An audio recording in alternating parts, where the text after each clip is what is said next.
Hi guys, இன்றைக்கி வந்து பார்த்தீங்கன்னா மெரின் கிங்டம் தான் விசிட் பண்ணியிருந்தோம். நாளைக்கு என் பையனுக்கு பர்த்டே, அதனால் டுடே அவனுக்கு ஜஸ்ட் ஒரு ட்ரீட் மாதிரி போனோடனே ஜஸ்ட்டு அங்கே ஒரு ரெஸ்டாரண்ட் இருந்துச்சு. 2 ஜூஸை போட்டு அப்படியே உள்ளே என்ட்ரி ஆகிட்டோம். டிக்கெட் வந்து பார்த்தீங்கன்னா 2 அடல்ட்டுக்கு வந்து 1480 ருபீஸு. சைல்டு 3 இயர்ஸ்க்குள்ளே இருக்கிறதுனால டிக்கெட் இல்லை அவனுக்கு. இங்கே வந்து ஒரு செட்டப் வச்சுருக்காங்க, டெலிஃபோன் பூத் மாதிரி. அதில் ஃபிஷ்ஷஸ் இருக்கிற மாதிரி குட்டி குட்டியாக இருக்கும் ஃபிஷ்ஷஸ்ஸு. இது பார்க்குறதுக்கு நல்லா தான் இருந்துச்சு. ப்ளஸ் ஒரு ஃபோட்டோ எடுக்கிற மாதிரி ஒரு செட்டப் வச்சுருந்தாங்க. அதை பையனை வச்சு ஒரு ஃபோட்டோ எடுத்தாச்சு. உள்ளே போனோடனே ரெயின் ஃபாரஸ்ட்டுன்னு போர்டு இருந்துச்சு.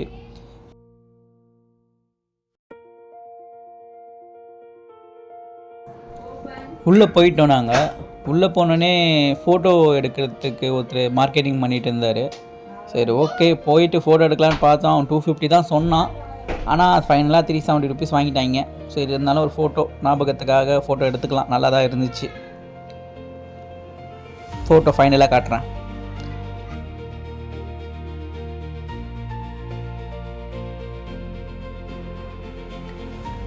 உள்ளே போனோடனே அலிகேட்டர் கார் தாங்க என்ட்ரன்ஸ்லே. இது வந்து பார்த்திங்கன்னா இந்த பில்லர் மாதிரி கொஞ்சம் பெரிய சைஸ் ரவுண்ட் ஷேப்பில் டேங்க்கை வச்சுருக்காங்க. இங்கே ஒரு 3-4 டேங்க் இருக்கும். இது ஃபஸ்ட்டு டேங்க்கில் வந்து பார்த்திங்கன்னா அலிகேட்டர் கார் தான். இந்த அலிகேட்டர் கார் வந்து பார்த்திங்கன்னா எல்லாமே ஒரே சைஸ் தான், டிஃப்ரெண்ட் சைஸ் கிடையாது. இங்கே க்யூட்டாக இன்னொரு அலிகேட்டர் கார் இருந்துச்சு எல்லோவில். மொத்தம் 4 பெரிய அலிகேட்டர் கார், ஒரு சின்ன அலிகேட்டர் கார். இங்கே பாருங்கள், எல்லோ கலர் அலிகேட்டர் கார் க்யூட்டாக இது இருக்குது. இதுதான் கொஞ்சம் ஆக்டிவாக அந்த மாதிரி இருந்துச்சு. மற்றதெல்லாம் அப்படியே நின்றுட்டுருக்குங்க. இங்கே பாருங்கள், டெரிஃபிக்காக கையை காட்டிட்ட பேர் தான் கொஞ்சம் ஆக்டிவானார். கண்ணை பாருங்கள், என்னமோ டெர்மினேட்டர் கண்ணு மாதிரி. இன்றைக்கி வந்தால் அந்த ஃபிஷ்ஷெல்லாம் கொஞ்சம் படம் பண்ணி வச்சுருக்காங்க.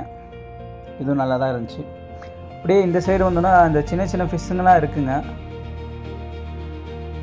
அதுவும் அதே சேம் டேங்க் செட்டப்பில் தான் இருக்குது. இங்கே வந்து பார்த்திங்கன்னா நம்மளால் உள்ளே போய்ட்டு ஃபோட்டோக்கு ஃபோஸ் கொடுக்க முடியும். ஆனால் என் பையன் வரமாட்டேன்ட்டான். அதனால் நானும் போகல. இப்படி வந்தால் பேர்ட்ஸுக்கான ஒரு செட்டப் இருக்குது. இது நம்ம பேர் தெரியல இந்த பேர்ட்ஸு, ஆனால் நல்லா இருக்குது பாருங்கள்.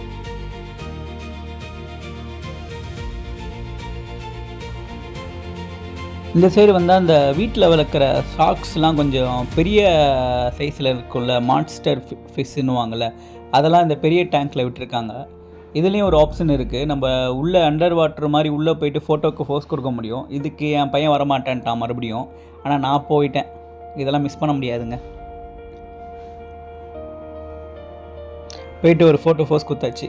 ஹாய். அப்படியே இந்த ரெயின் ஃபாரஸ்ட்க்கு ஒரு செட்டப் இருந்துச்சு இல்லைங்க, அந்த பிரிட்ஜு மாதிரி. அதுக்கு கீழே போகிற மாதிரி ஒரு ஆப்ஷன் இருக்குங்க.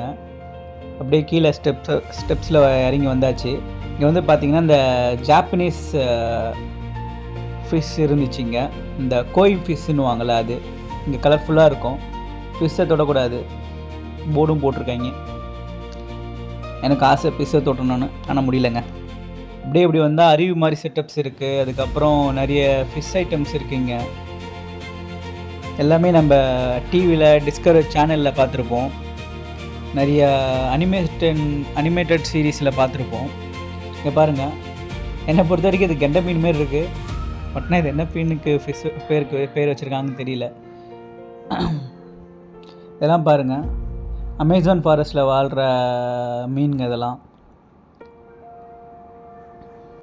அப்பப்போ டேங்க் செக் பண்ணணும், அந்த டெம்பரேச்சர் பார்க்கணும், அதுங்களுக்கு ஏதாச்சும் நோய் தாக்குதல் எதுவுமே இல்லாமல் பார்த்துக்கிறதுன்றது பெரிய விஷயங்க. இதை மெயின்டைன் பண்ணுற விஜிபி ஒரு நல்லாவே பண்ணியிருக்காங்க. எங்கேயுமே அந்தமாரி ஸ்மெல்லே அடிக்கலை. ஆக்சுவலாக இந்த மான்ஸ்டர் ஃபிஷ்ஷுன்னுவாங்க இதெல்லாம். நான் அடிக்கடி இந்த யூடியூப் சேனல்ஸில் நிறைய பேர் சொல்லியிருக்காங்க. அது இது வரைக்கும் நேரில் பார்த்ததில்ல, இப்போ தான் பார்த்துருக்கேன். இங்கே வந்து பார்த்திங்கன்னா ஒரு அதே காடு மாரி ஒரு ஆப்ஷன் தான். அமேசான் ஃபாரஸ்ட்டில் இருக்கிற மாரி ஒரு செட்டப்பில் ஃபிஷ்ஷஸ்லாம் வச்சுருக்காங்க. அமேசான் ஃபாரஸ்ட்டு, இந்த ரெயின் ஃபாரஸ்ட்டு, அதிலலாம் கீழே அந்த ரிவர் கூட அந்த மரம் வளர்கிற மாதிரி செட்டப்ஸ் இருக்கும். அதுமாரி இருக்குது. அதுங்களுக்கு ஏற்ற மாரி செட்டப் பண்ணி கொடுத்துருக்காங்க.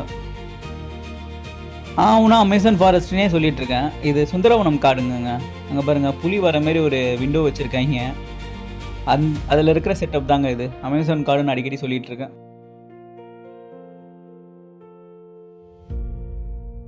இது வந்து பார்த்தீங்கன்னா, இந்த மரத்தில் ஏறும்ல சில ஃபிஷ்ஷுங்க, அந்த நிலத்துலேயும் வாழக்கூடிய ஃபிஷ்ஷுங்க. அது குட்டி குட்டியாக இருந்துச்சு. நம்ம டிவியில் பார்க்கும்போது கொஞ்சம் பெருசாக இருக்கும். இன்னும் வளரும்னு நினைக்கிறேன் இது. இது நல்லா இருந்துச்சுங்க. அதுக்கேற்ற மாரி செட்டப் கொடுத்துருக்காங்க.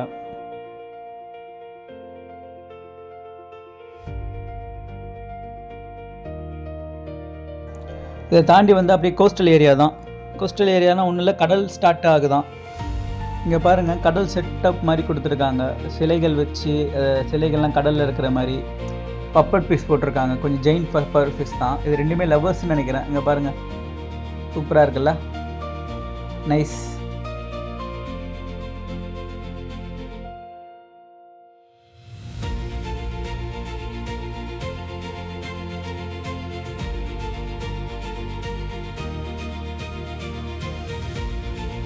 அப்படியே உள்ளே வந்தாச்சு. இது என்ன வகையான ஃபிஷ்ஷுன்னே தெரியல. நிறைய டிஸ்கவரி சேனலில் பார்த்துருக்கேன். இது வந்து கிளிமூக்கு ஃபிஷ்ஷுன்னு நினைக்கிறேன், எனக்கு தெரிஞ்சு. ஏன்னா மூக்கு அப்படி தான் இருக்குது. இதுவும் நல்லா இருந்துச்சு. கண்ணை பாருங்கள், அவ்வளோ பெருசாக இருக்குது. அது கூட ப்ளூ கலர் நிறைய குட்டி குட்டி ஃபிஷ்ஷெல்லாம் விட்டுருந்தாங்க. அதுவும் அதே மாதிரி தான் இருக்குது. பட் நான் கலர் மட்டும் தான் வேறு மாதிரி இருக்குது.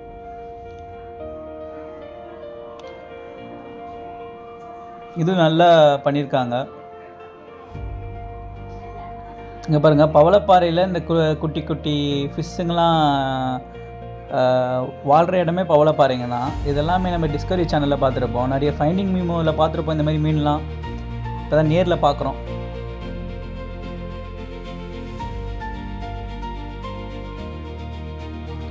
இப்போ பாருங்கள், இதுவும் கடலில் பார்த்துருப்போம். கடலில் பார்த்துருக்க மாட்டோம், படத்தில் பார்த்துருப்போம். நம்ம எங்கே கடலுக்கெலாம் போயிட்டு. இதுவும் சூப்பராக செட்டப்பில் வச்சுருந்தாங்க. ஃபுல்லாக பவளப்பாறைகள். அங்கே இருக்கிற அதே கடலில் இருக்கிற மாதிரி டைப்பில் இங்கே அக்வேரியம் ரெடி பண்ணியிருக்காங்க இந்த ஃபிஷ்ஷுங்களுக்கு மட்டும். இதெல்லாம் ஒரிஜினல் பவளப்பாறை அந்தமாரி டைப்பாக என்னன்னு தெரியல. ஆனால் நல்லா இருக்குது பார்க்குறதுக்கு. இதுவும்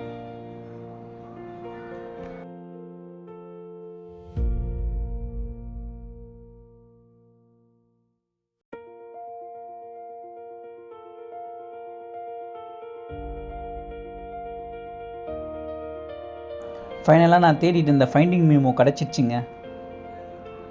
சின்ன வயசில் பார்த்த படங்க இது. ரொம்ப இம்ப்ரெஸ்டான ஒரு படம். ஆனால் இதில் இருக்கிற ஃபைண்டிங் மீமோ வந்து ரொம்ப ரொம்ப குட்டியாக இருக்குது. இன்னும் வளரணும்னு நினைக்கிறேன் இந்த ஃபைண்டிங் மீமோலாம். ஃபைனலி பார்த்துட்டேன் ஃபைண்டிங் மீமோ ஒன்று. இதுதாங்க கடல் லயன் ஃபிஷ்ஷுன்னுவாங்க. இந்த ஃபிஷ் வந்து பார்த்திங்கன்னா பவளப்பாறையில் இருக்கிறது வாழ்கிற ஒரு ஃபிஷ் தான். ஆனால் இதில் இருக்கனால பவளப்பாறைங்களுக்கெலாம் ஒரு ஆபத்தான ஒரு இதுன்னு சொல்கிறாங்க. ஏன்னா பவளப்பாறையை சாப்பிட்ருமா இதுங்க. நான் டிஸ்கவரி சேனலில் தான் கேள்விப்பட்டேன். ஆனால் இதுதான் கடல் லைன் ஃபிஷ்ஷுன்னுவாங்க.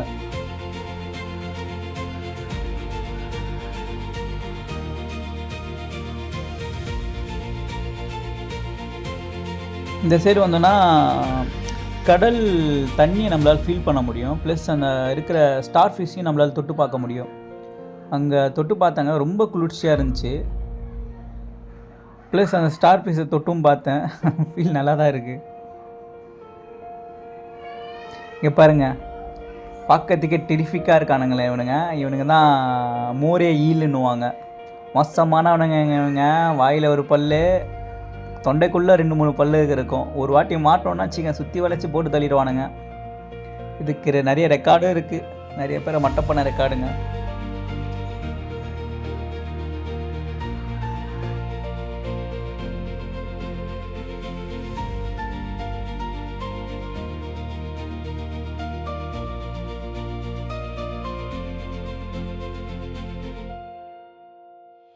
இப்போ பார்க்க போகிற ஃபிஷ் வந்து பார்த்திங்கன்னா விஷமான ஒரு நீடில் இருக்கிற ஃபிஷ்ஷுங்க. கீழே கல் மாதிரி இருக்குது பார்த்தீங்களா. ஆக்சுவலாக அது ஃபிஷ். அது நீங்கள் காலை வச்சிங்கன்னு வச்சிங்களேன், வலியை உங்களால் ஜீர்ணிக்கவே முடியாது, அந்தளவுக்கு வலி இருக்கும். அப்படி இந்த சைடு வந்தோன்னா அதே கடல் செட்டப்பில் இருக்கிற ஒரு டேங்க்கு தான். இங்கே இந்த மேன்ட்ரே ஃபிஷ்ஷஸ்ஸு, அப்புறம் ஸ்ட்ரிங் ரேஸு, அதுக்கப்புறம் குட்டி குட்டி ஷார்க்ஸுங்கெல்லாம் இங்கே இருக்கும். நம்ம வந்து இவங்க கூட ஃபோட்டோவும் எடுத்துக்க முடியும். அதுக்கு செட்டப் உள்ளே போகணும். ஒரு டனல் மாதிரி இருக்கும், அங்கே உட்காந்து ஃபோட்டோ எடுத்துக்கலாம். அதை நான் காட்டுறேன் இருங்க. இப்படி வந்து லாப்ஸ்டர்ஸ் இருக்குது, ஒரு இடத்துல உட்காந்துட்ருக்காங்க லாப்ஸ்டர்ஸ் எல்லாமே தண்ணிக்குள்ளே. இந்த டன்னல் மாதிரி ஒரு அமைப்பு இருக்குதுன்னு சொன்னல, உட்காந்து ஃபோட்டோ எடுக்கலாம். இங்கே தான் இங்கே ஸ்டிங்ரேலாம் பின்னாடி வந்து நிற்குங்க. இதுக்கும் என் மைண்ட் தான், இருந்தாலும் உட்கார வச்சு ஃபோட்டோ எடுத்தாச்சு. இங்கே வந்து ஆக்டோபப்ஸஸ் இருக்குங்க, கல்லுக்குள்ளே உட்காந்து தூங்கிட்டு இருக்குங்க. ஒவ்வொரு பாறை நடுக்குலையும் உட்காந்து தூங்கிட்டு இருக்குங்க. அடுத்த இடத்துக்கு போய் பார்த்தா சும்மா டிஸ்பிளே நினச்சேன், பட் அது டிஸ்பிளே கிடையாது, இது எல்லாமே ஜெல்லி ஃபிஷ்ஷுங்க. லைட்டை வந்து அப்சர்வ் பண்ணி அதோட கலரே மாற்றுதுங்க. ஃபஸ்ட்டு ஒயிட் கலரில், அதுக்கப்புறம் க்ரீனு, ரெட்டு, ஆரஞ்சுன்னு சொல்லிட்டு கலர்ஃபுல்லாக இருந்துச்சு. நான் ஃபஸ்ட்டு இது டிஸ்பிளே செட்டப் தான் நினச்சேன், ஆனால் ஒரிஜினல் ஜெல்லி ஃபிஷ் தான் இது. சூப்பராக இருந்துச்சு, இது ஃபுல்லாக கலர்ஃபுல்லாக இருந்துச்சுங்க.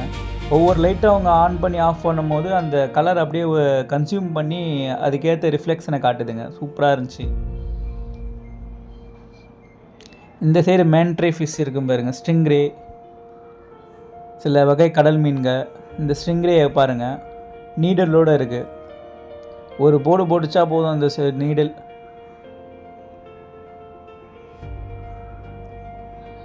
$29 feet போட்டிருக்காங்க ஸ்டிங்ரே, பட்னா அது தெரியல எனக்கு. அப்படியே இங்கே உட்காந்து கொஞ்சம் ரிலாக்ஸ் பண்ணியாச்சு. பையன் கூட அப்படியே விளாண்டுட்டோம் இங்கே உட்காந்துக்கிட்டு கொஞ்ச நேரம்.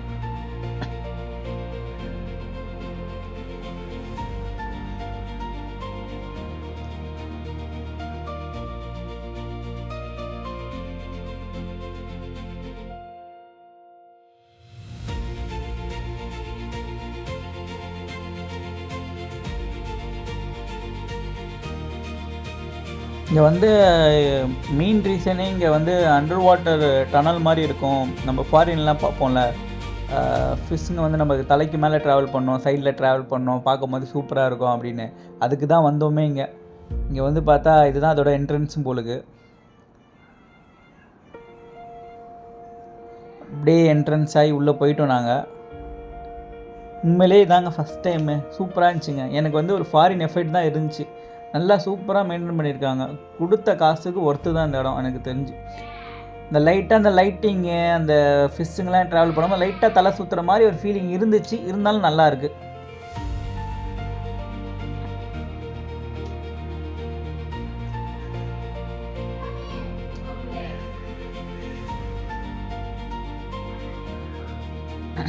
ஒன்று மட்டும் சொல்கிறேங்க, ஒன்று நீங்கள் தனியாக வந்துடுங்க, இல்லைன்னா உங்கள் ஃப்ரெண்ட்ஸ் கூட வந்துடுங்க, ஃபேமிலியாக மட்டும் வந்துடாதீங்க. அந்த பையனை மெயின்டைன் பண்ணுறதுக்குள்ள போதும் ஆச்சுங்க எனக்கு. அது குட்டி பையெல்லாம் வந்தால் அவனால் ஆட்டத்தை தாங்க முடியாது, அதனால் பார்த்து வந்துடுங்க. தனியாக வந்தீங்கன்னா என்ஜாய் பண்ணி பார்க்கலாம் ரிலாக்ஸாக எல்லாமே. இங்கே இருக்கிற ஃபிஷ்ஷெல்லாம் பாருங்கள், இது வரைக்கும் நான் லைஃப்பில் இந்தமாதிரி ஃபிஷ்ஷஸ்லாம் பார்த்ததே கிடையாது. எல்லாமே இம்ப்ரெஸ்டாக இருந்துச்சு. அப்படியே கடலில் காட்டுறது வந்து டிஸ்கவரி சேனலில் மட்டும்தான் பார்த்துட்டு இருந்தோம், இப்போ தான் நேரில் பார்க்குறோம். ரொம்ப நாள் ஆசை இங்கே வரணும்னு, ஆனால் டைம் இல்லை, போகிற மாதிரி ஐடியாவும் இல்லை. இந்த இடத்துக்குலாம் எதுக்குன்னு சொல்லிட்டு ஃபீல் பண்ணிகிட்ருப்போம். பட் நான் உண்மையிலே சூப்பராக இருக்குது. அட்லீஸ்ட் ஒன் டைம் ஆச்சு விசிட் பண்ணி பார்க்கலாங்க.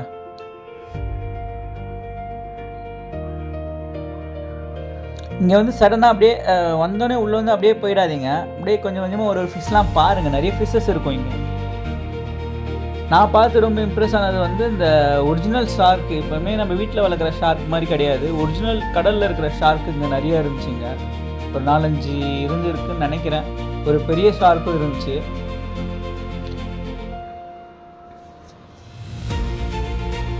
இங்கே பாருங்கள், பெரிய சைஸு. இது எனக்கு தெரிஞ்சு இந்த வேல் ஷார்க்குன்னு வாங்கலை, அதோட மினி வெர்ஷன் நினைக்கிறேன் இது. ஆனால் இது எனக்கு பார்க்கும்போது நல்லா பெருசாக இருந்துச்சு.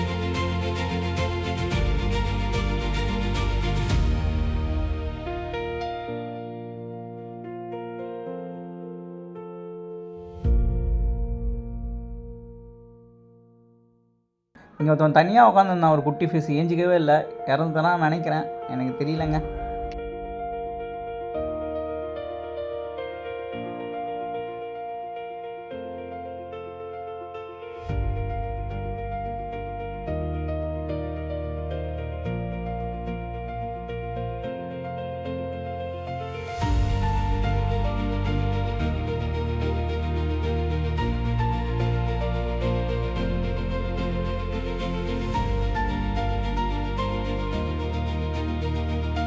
இப்போ பாருங்கள், இதுதான் அந்த ஷார்க்கு. நான் பார்த்து இம்ப்ரெஸ் ஆகிட்டேன். டக்குன்னு பார்க்கும்போது பயமே வந்துச்சு எனக்கு. அங்கே இருக்கிற ஆடியன்ஸ்லாம் என்ன சொன்னாங்க, அது குட்டியை வச்சு ட்ராவல் பண்ணிகிட்ருக்கு அப்படின்னு நினச்சிங்க. ஆனால் அது குட்டி கிடையாதுங்க. ஆக்சுவலாக எப்பவுமே பெரிய ஷார்க் கூடலாம் ஒரு குட்டி மீன் எப்பயுமே ட்ராவல் பண்ணிகிட்டே இருக்கும், அதில் இருக்கிற உட்டு மீன்லாம் சாப்பிட்றதுக்கு. அந்த வகையான ஃபிஷ்ஷு தான் நினைக்கிறேன். எல்லாமே ஷார்க் ஐட்டம் தாங்க. ஸ்ட்ரிங்ரே இருக்குது.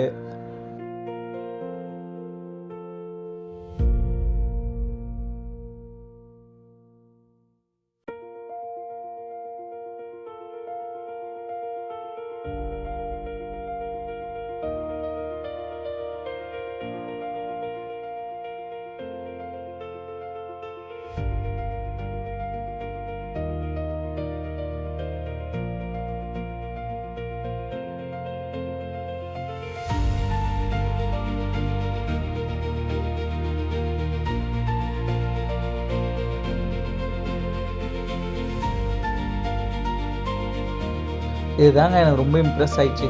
இந்த ஃபிஷ்ஷு சைஸே பெரிய சைஸில் இருக்குது. அதுலேயும் பெரிய ஷார்க்கு அப்புறம் அந்த மீன் ஒன்றா ட்ராவல் பண்ணிட்டுருக்கீங்க. வெளியே வந்தோன்னா அங்கே வாட்டர் கேம் மாதிரி ஒரு செட்டப் வச்சுருந்தாங்க. எனக்கு அவ்வளோ அது இன்ட்ரெஸ்ட் இல்லை. இங்கேருந்தே காட்டுறேன் பாருங்கள்.